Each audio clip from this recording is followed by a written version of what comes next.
তুরাগ নদীর বুক চিরে এগিয়ে চলে ছোট ছোট নৌকা। এই নৌকাগুলোই কারো ঘর, কারো শৈশব, কারো পুরো পৃথিবী।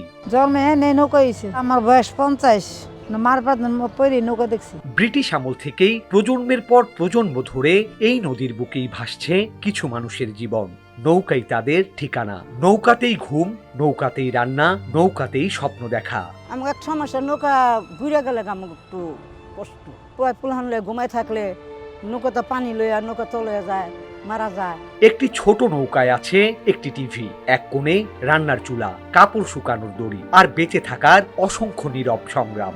নৌকা জীবন যেমন করতেছি, বাবা বহুত বছর আমার বাবাই কিনেছে, আমার দাদাই কিনেছে। কিন্তু নেই নিরাপত্তা, নেই শিশুর নিরাপদ শৈশব, নেই ঝড় দুর্যোগ থেকে বাঁচার নিশ্চয়তা। জ্বর তো মানলে নৌকাই থাকে, সমাজ দইবে তৈলে আর কি করুম, বাড়ি নাই, ঘর নাই, জায়গা নাই, জমিন নাই, গরিব মানুষ। এই ভাসমান জনপদে প্রায়শই ঘটে যায় হৃদয় বিদারক সব ট্র্যাজেডি। যেমন এক পরিবারের 4 শিশু ডুবে মারা যায় তুরাগের পানিতে। মাত্র কয়েক মুহূর্তের অসতর্কতা, নিভে যায় 4টি ছোট্ট জীবনের আলো। খালি 4টা পোলাই আসলে, হ্যাঁ এই 4টা পোলা একবারে মইরা যায়, দেখে যে নৌকা তলইয়া 4 পোলা মইরা গেছে একদিনে এই তুফানে। আজও নদীর ঢেউয়ের শব্দে মিশে আছে এক মায়ের কান্না, এক বাবার অসহায় নীরবতা।